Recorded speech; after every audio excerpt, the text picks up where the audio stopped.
O Livro dos Salmos, a compilação dos tesouros de Davi Amelech, o Cerco de Hashem, por Bat-Sheva, Bat-Raya.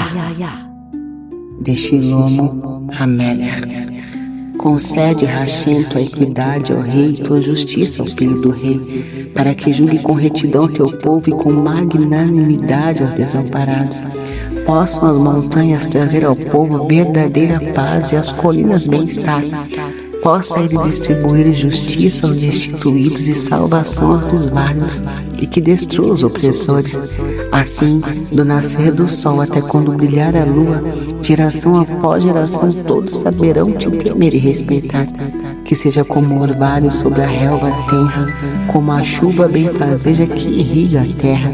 Que em seus dias floresça o justo, e lhe seja paz, até quando não mais existir a lua